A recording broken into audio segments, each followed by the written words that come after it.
உலகில் அனைவரும் டிஜிட்டல் சாதனங்களை தவிர்க்க முடியாத நிலையில் உள்ளோம். இணையம், மொபைல் ஆப்ஸ், ஆன்லைன் வங்கி, சமூக வலைதளங்கள் இவை அனைத்தும் நம்மை விரைவாகவும் வசதியாகவும் இணைக்கும். ஆனால் இதன் பின்னால் பதுங்கி உள்ள இணைய குற்றவாளிகள் நம்மை வலையில் வீழ்த்தத் துடிக்கின்றனர். இக்கதையில் ஒரு மாணவி இணையத்தில் விழிப்புணர்வின்றி நடந்த ஒரு தவறால் எவ்வாறு பாதிக்கப்படுகிறாள் என்பதை காண்போம்.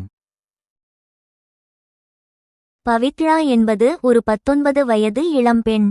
தமிழகத்தின் ஒரு சிறிய ஊரில் உள்ள கல்லூரியில் படிக்கும் இவர் பாடத்திட்டங்களுக்கு கூடுதலாக தொழில்நுட்பங்களிலும் ஆர்வம் கொண்டவர். நாளொன்றில் data entry work from home என்ற விளம்பரத்தை ஒரு சமூக வலைதளத்தில் காண்கிறாள். விளம்பரம் மிக நம்பிக்கையுடன் இருந்தது. மாதத்திற்கு ரூ. 25,000 வருமானம், வீட்டிலிருந்தபடியே வேலை, உங்களது வங்கிக் கணக்கை தரவும்.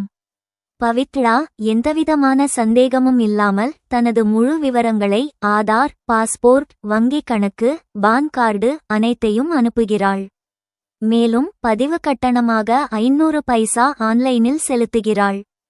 அடுத்த 3 நாட்களில் பவித்ராவின் வங்கிக் கணக்கில் இருந்து பெரும் தொகையான ரூ. 38,000 எடுத்து வைக்கப்பட்டது. அவளுக்கு ஒரு SMS கூட வரவில்லை. அவள் வங்கியை அணுகும்போது வங்கித் தூதுவர்கள் கூறிய தகவல்: உங்கள் கணக்கில் இருந்த பணம் 3 வித்தியாசமான ஆன்லைன் வாலெட்டுகளுக்கு அனுப்பப்பட்டுள்ளது. அப்போதுதான் பவித்ராவுக்கு உண்மை புரிகிறது. அவள் அனுப்பிய விவரங்கள் மூலம் போலி ஆட்கள் அவளது கணக்கை ஹேக் செய்துள்ளனர். கூட அவள் அறியாமலே எடுத்து வைத்துள்ளனர்.